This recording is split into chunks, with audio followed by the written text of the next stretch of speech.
provided by Thomas Allgeier and Frennis, based on the most relevant posts on LinkedIn about field marketing and CW3233. Frennis is a B2B market research company working with enterprises to optimize their campaigns with account and executive insights far beyond AI. Welcome to the deep dive. Today, we're really getting into it. We're taking a full plunge into the most impactful field marketing trends and, the insights from calendar weeks 32 and 33, our mission, to pull out the core shifts, the surprising bits that are, really redefining things for B2B marketing pros like you.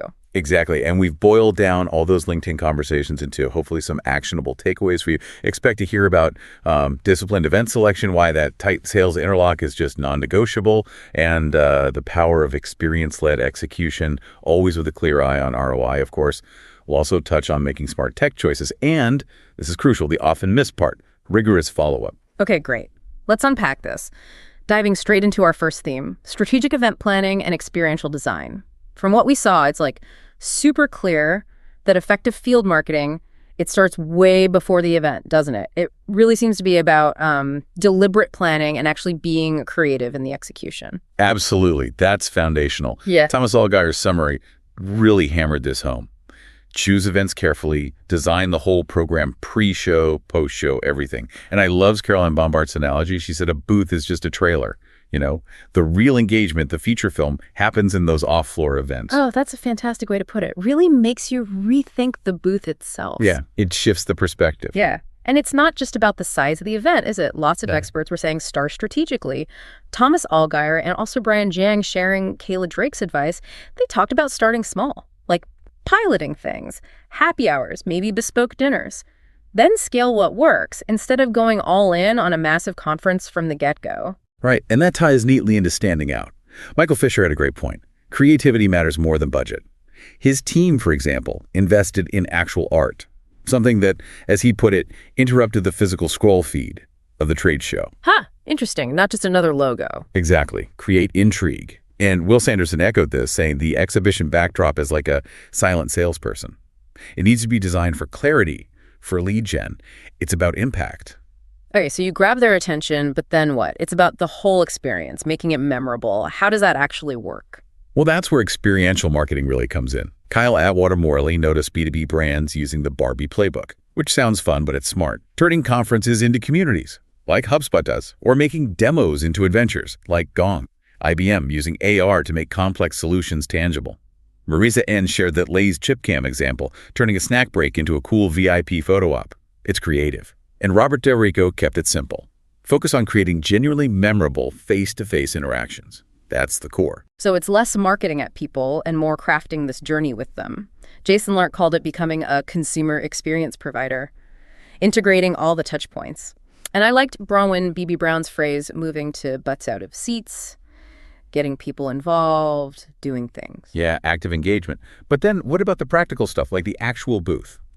Vaishnavi Agrahari warned against cheap contractors, compared them to cheap shoes that just fall apart mid-event. It's a good visual. Yeah, you don't want that. No. And Charles I pointed out, event production is the brand. If it fails, your credibility takes a hit. Fiona Zong gave some practical tips on pop-up displays, ease of setup, portability, how different styles make a strong impression. Details matter. It really sounds like the secret sauce is in the prep work, maybe more than the event itself. Janelle McGrath laid out a whole 10-step playbook, teasing the experience, targeting VIPs, social proof, all leading to her point. The gold isn't in the booth, it's in the preparation. Seems like a solid takeaway for this theme. Totally agree. And that prep extends beyond the booth, too. Jay Monash talked about strategic off-the-floor events for deeper talks, like that Volkswagen Crafter breakfast pilot Rudolf Brandt shared. They literally took meetings to clients in a mobile van. Wow, okay. Meeting them where they are. Literally. Exactly. Very clever. Okay, so you've planned meticulously, designed this amazing experience, but it all kind of falls apart if sales isn't on board, right? Which brings us neatly to theme 2, sales alignment and rigorous follow-up. This feels critical. Oh, absolutely critical. Thomas Allgeier's summary stressed this. You need explicit partnerships. Event managers and sales, shared targets, defined cadences. Katya E. put it so well. Event ROI doesn't come from flashy booths. It comes from that strong events and sales partnership. She even joked about the life of an event manager chasing sales reps, but then offered practical ways to give sales ammo. It has to be a team effort. Yeah, that chasing sales bit probably resonates with a few listeners. And the follow-up piece, wow. Some stats were pretty alarming. Matt Kleinrock shared that only 27% of marketers have a clear post-show plan. And half the leads are never contacted. That's staggering. He stressed, great follow-up does create pipeline. Hot leads need a response in 24 hours. It's just essential. It's the silent killer of ROI, like Eugene Moresh said. Weak follow-up. He noted it often takes like 6 to 8 thoughtful touches just to get warm leads to re-engage. And Stephanie Couch put it bluntly, $10 K booth, 0 follow-up, 0 ROI. Simple as that. She even gave a basic 3-step plan for booking those calls. You got to do it. And often the root cause seems to be that alignment issue again. Manpreet Wadon pointed out that if marketing and sales don't have aligned revenue goals before the event, well, you're already behind. Right. And what's interesting is how people are thinking about these post-event connections. Struli Pasak's advice was great. Trade shows are not for closing, they're for connecting, shifting the focus to relationship building. That makes sense. I even saw Shenandoah Nicholson with a bit of a hot take saying booth appointments are dumb. Suggesting personalized invites or just grabbing coffee is better than rigid schedules when people are rushing around. It does challenge the norm. It does. And zooming out, Hafsa Hasib talked about this partnership evolving, moving beyond just toolkits to real joint problem solving, sharing intel in real time, making sure you're present where the customer decisions are actually made. That's deep alignment. Okay, so if we're connecting, building relationships, moving past just scanning badges, how do we actually measure success? What does ROI look like now? Which leads us to theme 3, ROI and measurement beyond the scan. Yeah, good question. Thomas Allgaier's summary was clear on this. Yeah. Measure qualified conversations, influence pipeline, conversion lift, not just the raw scan number. And importantly, those smaller, super targeted activations, they can often beat the big footprints if the buyer fit is really strong, quality over quantity again. Exactly. And Phil Machon shared that amazing conversation with David Adler, the BizBash founder. Adler argued events have been optimizing for yesterday's world for like 50 years, his big idea. I judge an event by how many conversations I curate. He even brought in neuroscience. Meaningful talks release oxytocin, dopamine, create goosebumps. That's impact beyond a lead score. That really reframes it, doesn't it? Mario Lara echoed this, saying the currency for 2025 events is ROR, return on relationship, focusing on phygital communities that blend of physical and digital and using AI for personalization. And Mike Levinson's slightly cynical but maybe true take, trade shows are the most expensive way to collect business cards you'll never use, pushes towards quality connections. We saw a concrete example from Max Ford, too. He said, flat out, smaller bespoke events outperform big conferences. Like a curated dinner for 20 key people delivering more real ROI than a huge conference, just because the conversations were intentional and focused. It really hammers home that strategic focus.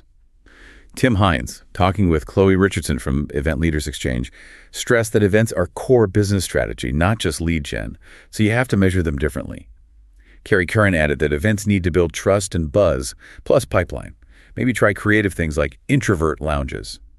Think differently. Okay, thinking differently. That brings technology into it, especially AI. How is this changing field marketing? And how do we use it smartly? Let's get into theme 4, leveraging technology and AI for events. Right. Thomas Allgaier's summary advised getting expert help to navigate the complex event tech world. Key things are integrating capture with CRM, using AI for planning and follow-up tasks, but crucially, keeping human judgment for the big calls. Smart augmentation, not blind automation. And it seems like teams are struggling with just the sheer number of tools. Josiah Talby said teams are drowning in tech decisions. Lack of standard language complexity highlights that need for guidance you mentioned. Exactly. Which is why Brian Jiang, discussing with Kayla Drake, said embrace technology and AI wisely. Use tools like HubSpot, maybe AI note takers, to streamline. But never forget the human touch can't be fully automated. It's a helper. And it's not always simple, is it? Timothy Calder pointed out that 64% of orgs still use separate platforms for virtual and in-person events, often because trying to force an all-in-one solution is just too complex or resource-intensive. Yeah, the reality on the ground. But the potential of AI, Vaney Austin put it perfectly, the real future isn't AI versus humans, it's AI plus humans. Seeing AI as an amplifier, predicting behavior, personalizing marketing, telling that ROI story with data.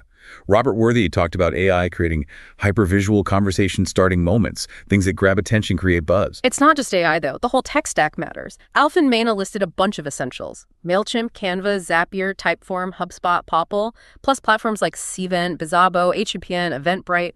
Having the right tools seems key for dominating digitally. And things are evolving fast. Anka, Plate, Dryfun talk about agentic AI. These are autonomous systems that can run tasks without constant oversight. That's a step beyond basic automation. Barbara Sterer showed how tools like Zoom Events and AI Companion can auto-generate descriptions, summarize meetings, repurpose content, freeing up marketers for strategy.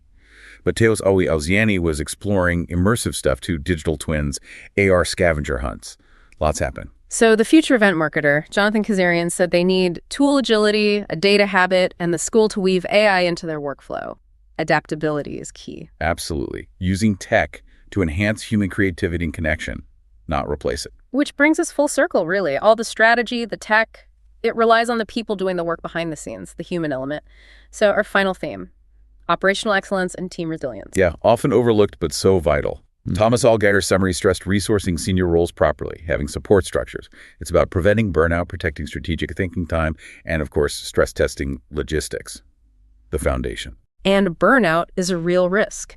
Alexandra Panyakina said 50% of senior event roles set you up for burnout, often because they're stuck in execution-only mode, no time for strategy. She argued for resources, yes, but also a seat at the strategic table. That feels huge. It is huge. And Julia Bellino described the event manager role so well.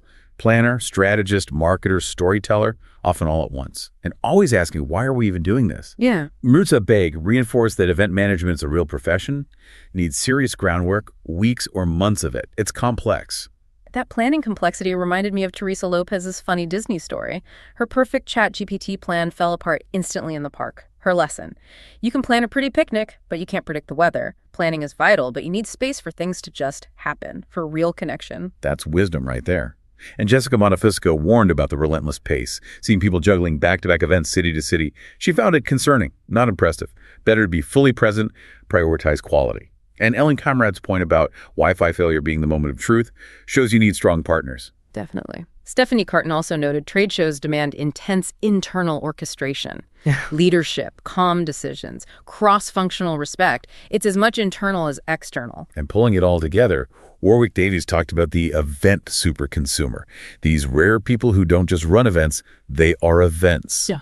Operator, strategist, innovator, evangelist, all in one. That's the goal, maybe. Wow. What an incredible range of insights. This deep dive really shows how much is happening in field marketing. These LinkedIn nuggets from weeks 72 and 33 offer so much value for B2B marketers. If you enjoyed this episode, remember, new episodes drop every 2 weeks. Do check out our other editions too. We cover account-based marketing, go-to-market, channel marketing, MarTech, social selling, and AI in B2B marketing. And maybe one final thought to leave you with. As AI takes on more of the logistics, the data crunching, how do we as B2B marketers make sure we're not just automating, but actually amplifying the human creativity and connection, the things that make experiences truly memorable and build those lasting relationships? Wow, that's a great question to chew on. Thank you so much for joining us on this deep dive.